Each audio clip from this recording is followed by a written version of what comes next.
There's a saying that there's no such thing as bad publicity. Well, The Acolyte definitely put that theory to the test. This summer, we've had some insanely popular TV shows drop, including The Boys Season 4, The Bear Season 3, House of the Dragon Season 2, but the most talked about out of all these shows by far has been The Acolyte. But not always for good reason. The Acolyte has been an extremely polarizing show, currently sitting at an 80% critic score, but a 16% audience score on Rotten Tomatoes, making it the lowest rated Star Wars project ever, even lower than the holiday special or Star Wars Ewoks. The Star Wars Holiday Special. I wonder what would... Can we cut tape? Cut tape now. This is not allowed. You promised. Nobody is allowed to mention this. Now, there have been reports of review bombing and botting, which I believe definitely have a part to play in the low scoring and poor reviews, but it's not the only reason. There are legitimate concerns about this show that are unfortunately being drowned out by the minority of straight up Disney haters. Now, if you've never watched me before, I'm a pretty optimistic Star Wars fan and generally have enjoyed most of what Disney has put out.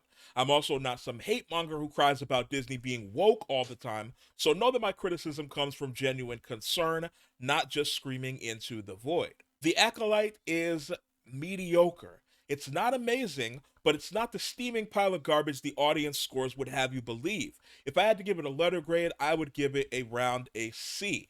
Now, about a month ago, a commenter on one of my videos asked me if I'd be doing a review and what my thoughts were on The Acolyte, to which I replied that I was going to wait until the show ended to give a full review, but my thoughts at the time was that it was a B, but it had potential. Now, unfortunately, that potential was never truly realized in my eyes. There are some glaring issues with this series. The directorial choices in certain moments, there are a lot of moments that need to be expounded upon, but because it's only an 8 episode season with about 35-minute episodes, they speed past things or leave the opportunity for questionable decisions and plot holes to arise. Most of the cast is uninteresting due to either the writing or the portrayal of the characters. A lot of the dialogue is either clunky, robotic, or uninspired, and that just scratches the surface of the issues that I've felt while watching this show. Again, I'm not some Disney's woke, they're ruining Star Wars crybaby like a lot of people online. I actually have receipts. Go check out my most anticipated movies and TV shows video or my reaction to the first Acolyte trailer that dropped. I've been excited for this show ever since after they announced it and said it was going to be set in the High Republic era before the Skywalker saga and focused more on dark side users. I thought this show had so much potential. We were on the verge of greatness. We were this close. And I had high hopes for it, but it seems like Disney just doesn't want to take any risks with the Star Wars IP at the moment. The show is just so hollow and lifeless, in my opinion. The most interesting thing about this show was Chimere as the stranger and the initial mystery surrounding the events on Brendok. But in my opinion, they didn't execute the reveal of that mystery very well. They strung us along, purposefully withholding information that could have made the show more interesting for the sake of it being a mystery. But when it came time for the reveal of that mystery, it wasn't some mind blowing, series shifting reveal like I think they thought it was going to be. I found this to be a bit ironic, actually, considering Rian Johnson directed what is widely considered to be one of the most divisive and criticized Star Wars movies in Episode 8, The Last Jedi, and he was effectively booed and scorned out of the franchise. Rian Johnson then would go on to create what is one of the most successful modern mystery franchises in the Knives Out movies, while Star Wars would go on to try and, in my opinion, fail their own attempt at a mystery themed show. Now, a lot of hardcore Star Wars fans want Rian Johnson nowhere near Star Wars, but I'm wondering how much better of a mystery this might have been if it was executed by Rian Johnson and he had worked on this show instead. Which is a shame because I actually love some of Leslie Headland's other work, but The Acolyte just feels nothing like it. I can recognize that there are the bones of something interesting here, but the execution was just fumbled so hard. I have a feeling there was some heavy studio interference from Disney, particularly Dave Filoni, in my opinion, to try and keep this show more YA friendly with the classic Star Wars training wheels on, but this show needed to be more. It needed to be darker, better written, with longer episodes to flesh out the characters and storylines. For instance, what are Osha's actual motivations as a character? We see in the beginning of the show that she was happy as a mechanic working on ships with her little pip droid and all her friends. And as a kid, we learned that she wanted to join the Jedi, but when she goes with them, it ends up not working out and she ends up leaving. But throughout the show, she's just being dragged from one place to another to advance the plot without any actual motivations of her own until the very end of the show when she decides to join Chimere and the dark side. But even that feels like a plot device they're using to set up how Darth Plagueis and later Palpatine learned how to create life and thus Anakin. She's taken from her job against her will because of a mix up with her twin. Then, when her name is cleared, she's getting ready to leave, and Master Soul approaches her to persuade her and almost coerce her into being used as bait to draw out her sister May. And then when she's captured by Chimere, who attempts to seduce her to the dark side, all along the way, though, we never learn much about her as a person, her motivations, what inspires her, why she became a mechanic after she joined the Jedi, why she left the Jedi in the first place, why she wanted to join the Jedi as a kid. We don't learn anything about her motivations or her choices in the show. Osha is a hollow husk that is only there to cause a bit of confusion with the mystery at the beginning of the show and then force the plot forward throughout the rest of the show. And this goes for pretty much all of the characters in the show, even the more interesting or more complex characters like Master Soul, for instance. We don't actually know Master Soul's motivations, what inspires him, why he makes the choices he does, why is he a Jedi, why did he have such an obsession and hyperfixation that bordered on creepy with having Osha as his Padawan? One of George Lucas's more famous quotes is that the Star Wars movies are like poetry, they rhyme. This sentiment has been a guiding hand throughout a lot of modern Star Wars ever since the prequels, and personally I believe that they were going for a parallel to Qui-Gon Jinn and Kid Anakin with the Master Soul and Osha plotline. However, it doesn't work as well, for one, because The Phantom Menace is a movie, so they had way longer, and this series was only 8 episodes with about 35-minute episodes at a time, so they didn't have a lot of time to set that up, but also because Master Soul and Osha aren't as fleshed out characters as Qui-Gon or even Kid Anakin.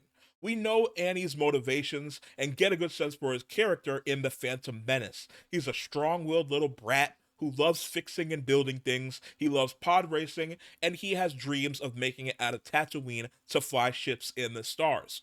I'm a pilot, you know, and someday I'm gonna fly away from this place. You're a pilot? Mm-hmm. All my life. Osha tells us as a kid that she wants to join the Jedi, but we don't ever get a good reason as to why. We don't see why. We're told through her dialogue and her voice, but not her actions. Why is she so hell-bent on leaving the only family she's ever known to join some people who she has no clue who they are? At least with Kid Anakin, Qui-Gon, Obi-Wan, and Padme had eaten and lived with Shmi and Anakin for a while. They had built a rapport with them, they were friends with them, and when Anakin had to leave, he was actually remorseful and almost changed his mind and had to be convinced by his mom, Shmi, to go. Master Soul just stalks Osha and May in the woods and then breaks into their highly fortified home and comes back with the rest of the Jedi who demand that they test their children. You can try to make the Qui-Gon, Master Soul, and Anakin Osha parallels if you have no media literacy or basic comprehension of storytelling, sure. But if you have any semblance of common sense, you quickly see how weak of a comparison this is and how hollow and devoid of any character development Master Soul or Osha are. And again, this pretty much applies to every character in the show, in my opinion, aside from Chimere. Chimere has clearly defined motivations and is consistent in his character throughout the show. We're given just enough with his character that we can piece together that he has some sort of history with Vernestra, and he left her because he felt abandoned by her, which led him down the path of the dark side. He's consistent with his actions and motivations throughout the show, and he doesn't do things that contradict or make you second guess the actions he's taken previously. And on top of all this, he has some great lightsaber and fighting choreography. The only thing I don't buy about Chimere is the pseudo romance that the show may or may not be hinting at between him and Osha. But again, that's more because of the show doing a poor job of making it feel believable, and also Osha not being a complex enough character to make a possible romance interesting. Now, I went on a bit of a diatribe of criticisms, so let me give some positives and things I actually liked about the show. For one, I like the general atmosphere of the show. It looks great. There are some amazing cinematic and scenery shots. It feels like the show is actually set in the Star Wars universe, and it's a nice change of pace to see some other planets and scenery outside of Tatooine and the usual markets or cantinas that we get from a lot of other Disney Star Wars projects. Now, there are also some great fight choreography scenes in this show. I think we got some of the best and most creative lightsaber fights we've ever had in Star Wars. Even though, in my opinion, they didn't execute the mystery very well, I did like that they went for a darker, more mysterious theme for the show.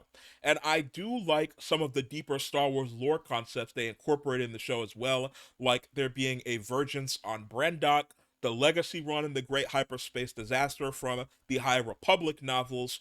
Cortosis being implemented into Chimere's helmet was really cool. I liked the design of his helmet as well. It gave him a creepy, almost anime villain type vibe. I also liked the concept of the witches in this show and how they interpreted the Force as the thread that connected them all. I also thought that Jodie Turner Smith did a great job as Mother Anastasia. She, alongside Chimere, were two of the more interesting characters in the show, in my opinion. Now, you might be wondering what I thought of the Darth Plagueis cameo. I had figured that they were going to introduce Darth Plagueis into the show at some point, but I just wish they had done it a little bit better. Like, this is Darth Plagueis' first live action introduction into Star Wars. He's an integral piece of Star Wars lore and one of the catalysts for the Skywalker saga, but they reduced his introduction to a 3-second cameo where he pokes his head out of Chimere's cave like some sort of peeping Tom. It was just such a lame cameo, in my opinion. They seem to like to make parallels or references to past Star Wars moments, so do that with Darth Plagueis. Give us a reference to the way that Palpatine was introduced, or to the way that we see Darth Vader, or even in the finale, at the end of the finale, have a scene with Chimere approaching Darth Plagueis to tell him that he's learned something interesting about his new partner Osha, hinting at that being the way that Darth Plagueis eventually learns how to create life, which is what they're seemingly trying to set up here. Even in Marvel, y'all know I'm a big comic book fan, even in the MCU, our first Thanos cameo was Thanos being told To challenge them is to court death. to which Thanos then turns his head and smirks. Now, if you're familiar with Marvel Comics, you know that Thanos in the comics is in love with death. Not the act of killing, but the actual literal female personification of death, and he's constantly trying to court her and win her over, which was his original motivations in the comics for collecting and using the Infinity Stones to cause such universe-wide death, so that he could win her over. So this cameo in the MCU, while simple, made sense and set up the theme for the character moving forward. Although Marvel then would later change his motivations a lot for the movies, which I actually did like to change, but you can see that they were trying to set up his comic book motivations with that cameo. They should have done something like that here for Darth Plagueis in his first live action appearance, but they reduced him to some sort of cave hermit. Now, despite me yapping on about my many criticisms of the show, like I said earlier in the video, I think the show is just okay. It's mediocre, it's a C, which is disappointing to me because I had really high hopes for The Acolyte, since it's the first Star Wars media we've had outside of the Skywalker saga in live action. There are the bones of something interesting in this show, but the meat just wasn't there. But let me know what you thought of Star Wars The Acolyte down in the comments below. Make sure you leave a like on the video and subscribe to the channel for more Star Wars, comic book, and pop culture content. And I will see y'all another day.